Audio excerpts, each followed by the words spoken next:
Hi friends, again welcome back in my channel learn with Anshita. आज का हमारा topic of discussion है RPWD act, जिसे दिव्यांगजन अधिकार कानून भी कहते हैं। तो सन 2011 में एक विधायक के रूप में या एक बिल के रूप में विकलांगजन कानून को प्रस्तुत किया गया था, जिसे पूरे 5 वर्ष लग गए एक एक्ट बनने में या एक नियम बनने में या एक कानून बनने में। और उसके बाद ये एक्ट राज्यसभा में 14 दिसंबर 2016 और उसके बाद लोकसभा में 17 दिसंबर 2016 को संशोधित हुआ या उसमें वो पारित किया गया। उसके साथ ही साथ 30 दिसंबर 2016 को पूर्णतः रूप से पूरे कह सकते हो बहुमत के साथ इस प्रस्ताव को कानून का रूप दे दिया गया। तो basically rights of persons with disability act जो है UNCRPD यानी United Nations convention for the persons with disability के लिए जो हमारी भारत के साथ या भारत देश के साथ जो शर्तें रखी गई थी, पर्सन विद डिसेबिलिटी के लिए जो सेवाओं की बातचीत की गई थी, जो शर्तें रखी गई थी, उनको पूर्ण करने के लिए ये एक्ट बनाया गया है। तो इस एक्ट का कहीं ना कहीं मुख्य आधार वो शर्तें हैं जो UNCRPD के अंतर्गत आती हैं। और जैसा कि मैंने आपको पहले ही बताया कि RPWD एक्ट एक संशोधित रूप है पर्सन्स विद डिसेबिलिटी एक्ट 1995 का, जिसमें 7 विकलांगताओं को केंद्रीकरण में रखा गया था और इसमें वो विकलांगताएं बढ़कर कितनी हो गई हैं? 21 हो गई हैं। तो एक बार मैं फिर से आपको बताती हूँ कि सन 2011 में इस कह सकते हो एक विधायक के रूप में इस एक्ट को रखा गया था। उसके बाद लोकसभा और राज्यसभा से इसे पारित करवाया गया क्रमशः 14 और 17 दिसंबर को, और उसके बाद 30 दिसंबर को पूरी तरह से इसे एक्ट का नाम दे दिया गया। और इस एक्ट में विकलांगताएं 7 से बढ़कर कितनी हो गई है? 21 हो गई। तो कहीं ना कहीं पुराने वाले PWD एक्ट जो 1995 के नाम से विख्यात है, उसे ये एक्ट रिप्लेस करता है। अब हम देखते हैं कि इस एक्ट के क्या क्या मुख्य उद्देश्य हैं या क्या किन बातों को ध्यान में रखकर इस एक्ट को बनाया गया है। तो कहीं ना कहीं इस एक्ट का मुख्य उद्देश्य यह है कि जितने भी पर्सन्स विद डिसेबिलिटी हैं या दिव्यांगजन हैं, उनको अपने पर्सनल अस्तित्व या अपनी व्यक्तिगत पहचान मिल सके, वो अपनी व्यक्तिगत सोच रखने के लिए स्वतंत्र हों, वो अपनी व्यक्तिगत रूप से निर्णय ले सकें और एक हमारे समाज का हिस्सा बनने में उनकी सहभागिता हो। कहीं ना कहीं हम उनमें किसी भी प्रकार का भेदभाव ना रखें और अपने आसपास के समाज को जिस तरीके से हम स्वीकार करते हैं, स्वीकृत करते हैं, उनको अपने समाज में रहने के लिए समाज का एक हिस्सा मानते हैं, उसी तरीके से इन विकलांगजन को, दिव्यांगजन को भी हम अपने परिवार या अपने समाज का एक हिस्सा माने, उनकी भी सहभागिता को हम ग्रहण करें। साथ ही साथ बच्चों के लिए यानी चिल्ड्रन विद डिसेबिलिटीज जो हैं, उनको कहीं ना कहीं उचित अवसर मिल सके एजुकेशन के लिए, एम्प्लॉयमेंट के लिए, वोकेशनल ट्रेनिंग के लिए। और इसके साथ ही साथ महिलाओं और पुरुषों में भी जो पर्सन्स विद डिसेबिलिटी हैं, उनमें भी किसी प्रकार का भेदभाव नहीं होना चाहिए। इसके साथ ही साथ एक्सेसिबिलिटी पे इस एक्ट में बहुत कार्य किया गया। एक्सेसिबिलिटी का तात्पर्य है कि पर्सन्स विद डिसेबिलिटी या दिव्यांगजन की हमारे समाज के हर एक क्षेत्र में, चाहे वो शिक्षा हो, चाहे वो रोजगार हो, हर क्षेत्र में इनकी पहुंच हो सके, हर जगह ये पहुंच सके। तो कहीं ना कहीं ये कुछ मुख्य उद्देश्य थे rights of persons with disability act के। RPWD में उद्देश्यों के बाद आते हैं इसके अध्याय या चैप्टर्स। तो बेसिकली RPWD एक्ट में चैप्टर 1 से लेके चैप्टर 17 यानी 17 तक चैप्टर्स हैं। तो मैं आपको हर एक चैप्टर के बारे में थोड़ा थोड़ा समझाऊंगी कि इस चैप्टर के अंतर्गत क्या है। तो सबसे पहला चैप्टर आता है चैप्टर 1, प्रीलिमिनरी चैप्टर, जिसमें basically rights of persons with disability act के जितने भी हैं उसके अंतर्गत परिभाषाएं आती हैं या कोई टाइटल आते हैं, तो उन सब के बारे में इसमें डेफिनेशंस छोटी छोटी दे रखी हैं। उसके बाद सेकंड चैप्टर आता है जो बेसिकली राइट्स एंड एंटाइटलमेंट्स के बारे में है, जिसके अंतर्गत सभी प्रकार के अधिकारों की बात की गई है, जैसे कि इक्वेलिटी यानी कि आपको भी पता है समानता का अधिकार हो, नॉन डिस्क्रिमिनेशन किसी भी प्रकार का भेदभाव ना हो, इसमें women and children with disability यानी कि स्त्रियां और बच्चे जो कि दिव्यांगजन है उनके बारे में बात की है। इनकी सामुदायिक जीवन किस प्रकार से होगा, क्या उसके लिए एक तरीके से नियम बनाए गए हैं, उसके बारे में बात की गई है। Protection from abuse, cruelty, inhumanity, violence, exploitation and safety. तो कहीं ना कहीं इस चैप्टर के अंतर्गत सबसे महत्वपूर्ण बात जो की गई है वो इनके सुरक्षा की बात की गई है। किसी भी प्रकार की हिंसा, किसी भी प्रकार की आप कह सकते हो अमानवीकृत व्यवहार, किसी भी प्रकार का शोषण, यदि इस प्रकार की कोई भी समस्या पर्सन्स विद डिसेबिलिटी या दिव्यांगजन के साथ हो रही है तो उनकी सुरक्षा करने के लिए बहुत ही कह सकते हो कठोर कानून बनाए गए हैं। वो अपनी कंप्लेन या कह सकते हो कि आप अपनी सुरक्षा के लिए गुहार कर सकते हैं, कानून से कर सकते हैं। और अगर दिव्यांगजन ऐसा नहीं कर पा रहे हैं तो उसके लिए भी एक विधान है कि कोई एक अन्य व्यक्ति उन विकलांग व्यक्ति या उन दिव्यांगजन की तरफ से कंप्लेन कर सकता है और बस उसको उसमें उसके डिसेबिलिटी सर्टिफिकेट और जो भी उसमें कुछ डॉक्यूमेंट्स मांगे गए हैं वो लगाने होते हैं। तो कहीं ना कहीं ये उनकी सुरक्षा को और दृढ़ करता है इस समाज के हिस्सेदारी के लिए। इसके आगे आता है home and family reproductive rights. कहीं ना कहीं शादी करने और उसके बाद अपना परिवार बढ़ाने के लिए इनको अधिकार प्रदान किए गए, लेकिन इसके अंदर भी बहुत सारे परामर्श और बहुत सारी आनुवांशिकता के रूप से जो गाइडलाइंस हैं वो इनको दी गई हैं।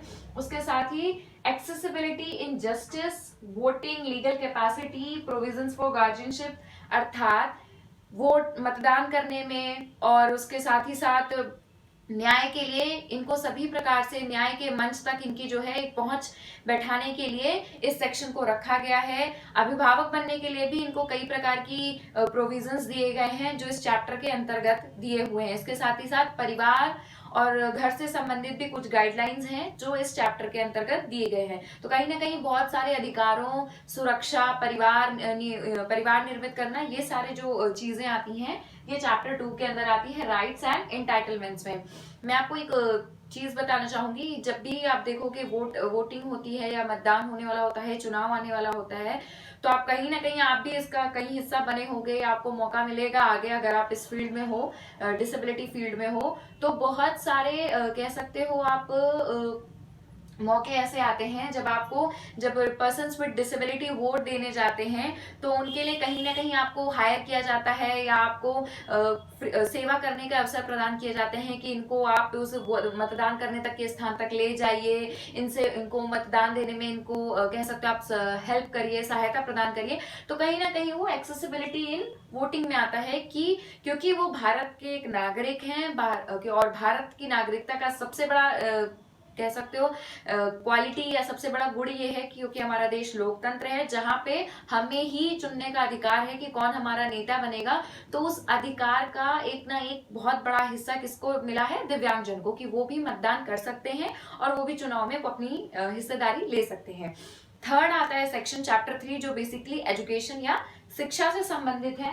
इसमें इन्होंने बात की है ड्यूटी ऑफ एजुकेशनल इंस्टीट्यूशंस, यानी शैक्षणिक जितने भी संस्थान हैं उनके क्या क्या कह सकते हो कर्तव्य हैं, उन कर्तव्यों का निर्वाह किस प्रकार से किया जाए, किस तरीके से उसका निर्धारण किया जाए, इसकी बात की गई है। एडल्ट एजुकेशन, वयस्क शिक्षा पर भी पूरी तरह से जोर दिया गया है। कई बार क्या होता है पर्सन्स विद डिसेबिलिटी को बहुत ही छोटी कक्षाओं तक ही पढ़ाया जाता है, उसके बाद उनकी शिक्षा पर कोई ध्यान नहीं दिया जाता। बट इस सेक्शन में एक जैसे आप कह सकते हो ना हाई स्कूल, इंटरमीडिएट, इसके आगे की पढ़ाइयों पर हायर एजुकेशन के लिए बहुत ज्यादा ध्यान दिया गया है और हायर एजुकेशन के लिए कई अधिक कह सकते हो आप प्रावधान भी लाए गए हैं। उसके बाद नेक्स्ट आता है specific measures to promote and facilitate inclusive education, समावेशी शिक्षा, यानी सामान्य और दिव्यांगजन को एक ही छोर पे लाने के लिए, एक ही स्तर पे लाने के लिए एक साथ ही शिक्षा दी जाएगी। उनके लिए इस प्रकार का वातावरण तैयार किया जाएगा, उनका पाठ्यक्रम इस तरीके से रखा जाएगा कि उनको कहीं भी अपने आप में भिन्नता ना लगे। तो ये बेसिकली अभी हमने 3 चैप्टर्स की बात की। हमारा नेक्स्ट चैप्टर आता है चैप्टर 4 जो कि बेसिकली है स्किल डेवलपमेंट एंड एम्प्लॉयमेंट के ऊपर। एंड इसमें आता है सबसे पहला vocational training and self employment. तो इसके अंतर्गत ज्यादातर इस चीज पर जोर दिया गया है कि पर्सन्स विद डिसेबिलिटी को ज्यादा से ज्यादा हम वोकेशनल ट्रेनिंग दें, उन्हें ट्रेन करें, जिसके बाद सेल्फ एम्प्लॉयमेंट यानी अपने आप ही वो स्वयं ही कोई कार्य कर सके जिससे उनको रोजगार मिल सके। नेक्स्ट आता है non discrimination in the employment, अर्थात जब हम रोजगार की बात कर रहे हैं या पर्सन्स विद डिसेबिलिटी को हम किसी भी प्रकार का कोई कार्य करने के लिए प्रोत्साहित कर रहे हैं या वो कोई कार्य कर रहे हैं तो उसमें एक सामान्य एम्प्लॉय और एक पर्सन्स विद डिसेबिलिटी एम्प्लॉय में किसी भी प्रकार का भेदभाव ना हो, इसके लिए गाइडलाइंस निर्धारित की गई हैं। थर्ड पॉइंट आता है इक्वल अपॉर्चुनिटी पॉलिसी, अर्थात एक सामान्य व्यक्ति और एक पर्सन विद डिसेबिलिटी के लिए रोजगार के जो अवसर हैं, जो अपॉर्चुनिटीज हैं, वो एक समान ही दोनों को प्राप्त हो। नेक्स्ट आता है मेंटेनेंस ऑफ रिकॉर्ड्स। इसके अंतर्गत विभिन्न प्रकार के रिकॉर्ड्स रखे जाते हैं कि किस किस जगह पर कहाँ पर क्या क्या रिजर्वेशन प्राप्त हो रहा है, कहाँ पे क्या कह सकते हो किसको कहाँ पर क्या क्या नौकरियां प्राप्त हो रही हैं। पर्सन्स विद डिसेबिलिटी का जितना भी रिकॉर्ड है वो इसके अंतर्गत रखने का प्रावधान बताया गया है। नेक्स्ट आता है अपॉइंटमेंट ऑफ ग्रीवियंस रिड्रेसर ऑफिसर। ये सबसे इंपॉर्टेंट पॉइंट है। जब आपको याद होगा, मैंने स्टार्टिंग में आपको बताया था कि किसी भी प्रकार की सुरक्षा को लेकर या किसी भी प्रकार के कह सकते हो आप अमानवीकृत व्यवहार, शोषण या किसी भी प्रकार की हिंसा का यदि कोई मामला आता है पर्सन्स विद डिसेबिलिटी के साथ, तो उसके लिए एक ग्रीवियंस रिड्रेसर ऑफिसर का निर्धारण किया जाता है, जो कि किसी भी प्रकार की जो कंप्लेन आई है उस पर तुरंत ही एक्शन लेने का कार्य करता है। अगर पर्सन्स विद डिसेबिलिटी इस एक्शन से संतोष प्राप्त नहीं करता तो वो तुरंत ही डिस्ट्रिक्ट लेवल पे कंप्लेन कर सकता है, उसके बाद स्टेट लेवल पे वो आगे उसके लिए अप्लाई कर सकता है।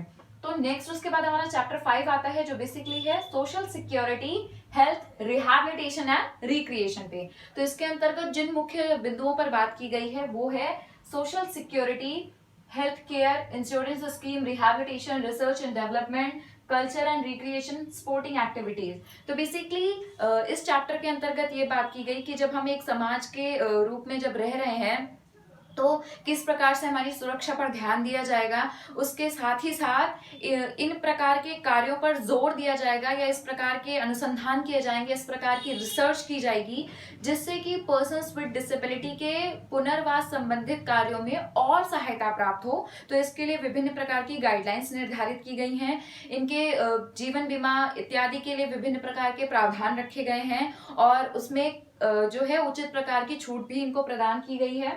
इसके साथ ही साथ नेक्स्ट हमारा इंपॉर्टेंट पॉइंट आता है कल्चर एंड रिक्रिएशन। तो इसके अंतर्गत बहुत सारी ऐसी कह सकते हो सांस्कृतिक कार्य हैं जिनमें पर्सन्स विद डिसेबिलिटी को इंगेज किया जा सकता है, जैसे कि कला हो गया, नृत्य हो गया, चित्रकला हो गया। इसके साथ ही साथ म्यूजियम इत्यादि में भी जैसे कि ऐतिहासिक किस प्रकार से पर्सन्स विद डिसेबिलिटी का इतिहास चला आ रहा है उसका कोई वृत्तांत है, इस तरीके की विभिन्न प्रकार की क्रियाओं में इनको सम्मिलित किया जा रहा है। साथ ही साथ विभिन्न प्रकार के इंडोर एंड आउटडोर गेम्स उसमें भी इनकी सहभागिता के लिए कई प्रावधान बनाए गए हैं। नेक्स्ट हमारा चैप्टर आता है चैप्टर 6, बेसिकली है social provisions for persons with benchmark disability. यहाँ पे हमने बेंचमार्क डिसेबिलिटी की बात इसलिए की है क्योंकि मिनिमम 40% उस डिसेबिलिटी का उस व्यक्ति विशेष में होना अनिवार्य है, उसके बाद ही उसको ये छूट प्राप्त होंगी। तो उसमें सबसे पहला आता है free education for children with disability, जो कि 0 से लेके 18 साल तक के चिल्ड्रन विद डिसेबिलिटी को प्राप्त होती है। उसके साथ नेक्स्ट पॉइंट आता है reservation in higher educational institutions, यानी जितने भी उच्च शिक्षा के शैक्षणिक केंद्र हैं उनमें जितनी भी अवेलेबल सीट्स हैं उनमें 5% का इनको रिजर्वेशन यानी कि आरक्षण प्राप्त है। और साथ ही साथ उच्च शिक्षा के लिए जो आप कह सकते हैं ना कि एज जो लिमिट होती है, आयु की सीमा होती है, उसमें 5 वर्ष का इनको छूट है कि 5 वर्ष तक इनकी आयु का इनको गैप प्राप्त है, मतलब एज रिलैक्सेशन इनको मिला हुआ है 5 इयर्स का। नेक्स्ट आता है identification of post for reservation and next reservation. तो जितने भी एक प्रावधान इसमें रखा है कि जितने भी सरकारी क्षेत्र हैं उनमें इनके लिए हर 3 साल मतलब हर 3 साल के बाद पोस्ट निर्धारित होनी चाहिए, पोस्ट का एक निर्धारित होना जरूरी है और उन पोस्ट में 4% जो है मतलब सॉरी जितनी भी गवर्नमेंट पोस्ट है उनमें जितने भी एरियाज है उसमें 4% का रिजर्वेशन मान्य किया गया है पर्सन्स विद डिसेबिलिटी के लिए। And incentive to employ in private sector, यानी अगर व्यक्ति गवर्नमेंट की जगह प्राइवेट सेक्टर में भी पर्सन्स विद डिसेबिलिटी कार्य कर रहे हैं तो समय समय पर उन्हें इंसेंटिव इत्यादि प्राप्त होने चाहिए। Special employment exchange schemes and development programme. इसके बाद फिर वही आता है कि क्योंकि ये सोशल प्रोविजंस के लिए है तो कहीं ना कहीं हर बार हमने यही बात की है कि हमें एक जगह पर स्थिर नहीं होना, हमें विकसित होते रहना है। तो कहीं ना कहीं डेवलपमेंट के लिए भी भारत सरकार ने प्रावधान रखा है कि डेवलपमेंटल प्रोग्राम जितने ज्यादा से ज्यादा हो सके उन पे आप रिसर्च करो और उन डेवलपमेंट प्रोग्राम्स को समय समय पर बनाते रहो। तो बेसिकली फिर से चैप्टर 4 हो गया स्किल डेवलपमेंट एंड एम्प्लॉयमेंट पे, चैप्टर 5 हो गया social security, health, rehabilitation and recreation पे, चैप्टर 6 हो गया social provisions for persons with benchmark disability पे। सो हमारा नेक्स्ट चैप्टर आता है chapter 7 which is about the special provisions for persons with disability with higher support needs. It means अगर किसी भी persons with disability को higher support चाहिए तो उसके लिए वो अप्लाई कर सकता है जितनी भी अथॉरिटीज हैं जो कि persons with disability के एरिया में काम कर रही हैं. उसके बाद हमारा नेक्स्ट चैप्टर आता है chapter 8 which is specially for the duties and responsibilities of appropriate governments, जिसके अंतर्गत पॉइंट्स आते हैं अवेयरनेस कैंपेन, यानी आपको भी पता है विकलांगता के लिए बहुत सारे जागरूकता अभियान चलाए जा रहे हैं जिसमें कि हम उसके कारणों उसके बचाव पे विशेष प्रकार का ध्यान दे रहे हैं. तो स्कूलों में जितने भी कम्युनिटी सेंटर्स हैं हर जगह जा जाके जितनी ज्यादा से ज्यादा हम जागरूकता कर सकते हैं कि कौन कौन से विकलांगताएं हैं, इसके लिए क्या क्या कारण होते हैं, हम किस प्रकार से बचाव कर सकते हैं, सरकार द्वारा क्या क्या इनको सुविधाएं प्रदान की जा रही. तो इस तरीके के ज्यादा से ज्यादा अवेयरनेस या जागरूकता कार्यक्रमों पर जोर देना. नेक्स्ट आता है access to transport information and communication technology, यानी जितने भी यातायात से संबंधित कह सकते हो स्थान है, बस स्टॉप, रेलवे स्टेशन या यातायात की सुविधाएं हैं, उसको एक्सेसिबल करना. जैसे कि सिर्फ सामान्य लोगों के लिए नहीं, पर्सन्स विद डिसेबिलिटी के आप देखोगे रैम्प्स बने हुए होते हैं, या फिर जितने भी टॉयलेट्स हैं वो पर्सन्स विद डिसेबिलिटी के लिए भी एक्सेसिबल हो. क्या कहते हैं वहां पे जो डिटेल्स या इंफॉर्मेशन लिखी हुई है स्टेशन पे या बस इत्यादि में, तो वो उसमें भी हो, उस भाषा में भी हो जो कि पर्सन्स विद डिसेबिलिटी समझ सके, प्रिंटेड फॉर्म में हो, ब्रेल्ड में हो, जो भी है उनके लिए इंफॉर्मेशन एंड टेक्नोलॉजी की भी जितनी चीजें हैं और ट्रांसपोर्ट से संबंधित भी हैं उसको एक्सेसिबल बनाना. नेक्स्ट आता है consumer goods mandatory observation of accessibility norms. ये सारी चीजें इन सब से संबंधित हैं कि जितने प्रकार के भी यूनिवर्सल लेवल पे अंतरराष्ट्रीय स्तर पे सामान बन रहे हैं, उत्पाद हो रहे हैं, वो कहीं ना कहीं एक्सेसिबल हो, पर्सन्स विद डिसेबिलिटी के लिए भी वो उसका इस्तेमाल कर सके, इस आधार पे उनको निर्धारित किया जाए और उसके लिए गाइडलाइंस बनाई जाए. नेक्स्ट आता है time limit for accessibility for service provider, human resource development, social audit, time limit for existing infrastructure. अर्थात एक्सेसिबिलिटी की जितनी भी सुविधाएं पर्सन्स विद डिसेबिलिटी को प्रदान की जा रही है उसके लिए एक समय सीमा निर्धारित की गई है. इसके बाद अगर वो चीज नहीं मिल रही है तो आप उसके अगेंस्ट कंप्लेन फाइल कर सकते हैं और सामाजिक स्तर पर जितनी भी चीजें, जितने भी रिसोर्सेज हैं उनके विकास पर ध्यान दिया जाए. इसके बाद हमारा नेक्स्ट चैप्टर आता है chapter 9 registration of institutions for PWD and grant to such institution.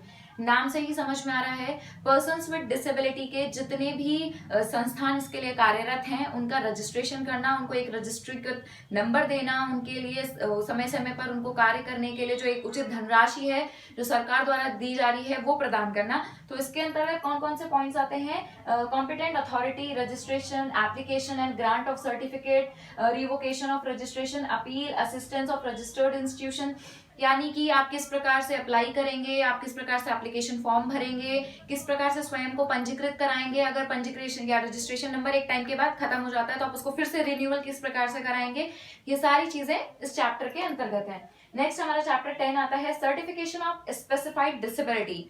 नाम से पता चल रहा है इसमें बेसिकली जितनी भी हमारी 21 प्रकार की विकलांगताएं हैं जो कि आरपीडब्ल्यूडी एक्ट के अंतर्गत आती हैं उनका हम किस प्रकार से सर्टिफिकेट बनाएंगे, किस प्रकार से उनको इतने प्रतिशत विकलांगता है ये किस प्रकार से निर्धारित करेंगे, उसका पूरा प्रावधान रखा गया है. इसमें सबसे पहले तो उसके लिए गाइडलाइंस दी गई हैं कि स्पेसिफाइड डिसेबिलिटी या विशेषीकृत विकलांगता को हम किस प्रकार से मूल्यांकन करेंगे. हर एक सेक्शन का अलग अलग दिया गया है. इनका मूल्यांकन करने के लिए जो विशेष कह सकते हो आप रिहैबिलिटेशन प्रोफेशनल या विशेष प्रकार के डॉक्टर्स का दल जो भी चाहिए उनकी डेजिग्नेशन का निर्धारण करना, designation of certifying authorities, procedure for certification, किस प्रकार से कोई भी व्यक्ति या कोई भी पर्सन विद डिसेबिलिटी सर्टिफिकेट बनवाएगा अपना, appeal against a decision of certifying authority. कई बार क्या होता है किसी भी व्यक्ति में विकलांगता होती नहीं है बट विकलांगता से प्राप्त होने वाले आरक्षणों को या सुविधाओं को प्राप्त करने के लिए वो एक फर्जी सर्टिफिकेट बनवाता है. तो अगर ऐसी कोई समस्या है तो आप उसके अगेंस्ट कंप्लेन भी फाइल कर सकते हैं. तो बेसिकली चैप्टर 8 था special provisions for persons with disability with high support needs. Next chapter 8 duties and responsibilities of appropriate governments. Next आता है chapter 9 registration of institutions for PWD and grant to such institutions and chapter 10 certification of specified